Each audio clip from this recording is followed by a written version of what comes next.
What's up guys, and welcome to this week's old school update in 3 minutes. Also, you'll probably want to buckle in because we got a lot to cover this week, so it's probably going to go a little fast. First up, we have a massive Shades of Mort'ton minigame rework. You can see here with the graphic on the screen that the minigame has seen a massive graphical overhaul in addition to a completely new monster.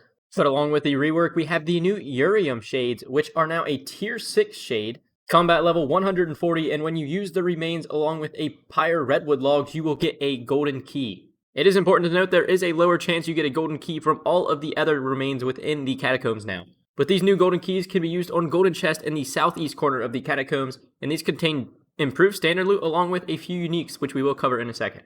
But before we get to the rewards, there is also a new creature called the Zombie Zealot, which will appear upon opening any chest within the catacombs. And these zombies will essentially drop the new item called Bleached Bones, and using the bones on the altar will offer you charges, and with these charges you will be able to restore your prayer at this altar until the charges deplete. These bones are untradeable as well, so if you want to use them, you will have to collect them yourself. But now moving on to the first unique, we have the Wearable Coffin. While it looks pretty sick and it is wearable within the cape slot, it is actually not just a cosmetic coffin, because it will actually act as a second inventory which you can store remains within it. There is multiple different tiers, with the lowest tier of the bronze coffin allowing you to only store 3 remains, with the highest being the gold coffin allowing you to fit 28 remains inside an entire extra inventory.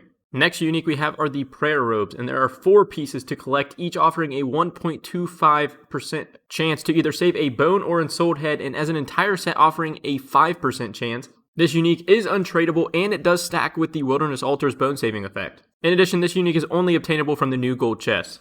And along with this week's update, we now have the ability to make Swamp Bark and Blood Bark. For Swamp Bark, you'll need to use a piece of the Split Bark armor on the Nature Altar, each with its unique rune cost and rune crafting level. For example, the top requires 500 nature runes and 48 rune crafting. And Swamp Bark offers a similar defense stats to Mithril and has a magic bonus 6 greater than Split Bark. It also extends binding spells by 1 tick per piece equipped. For example, an Entangle spell would go from 14.4 seconds to a whopping 17.4.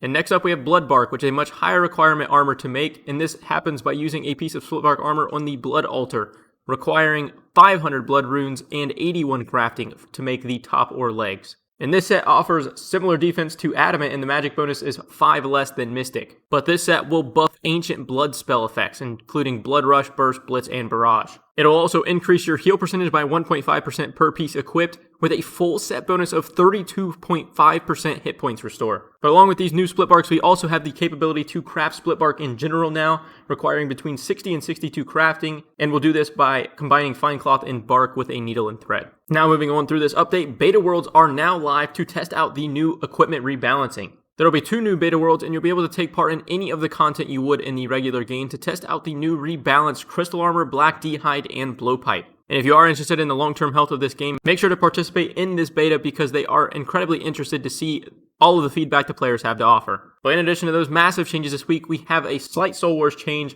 relating to bandages. There is now no delay between eating them, but they also heal slightly less.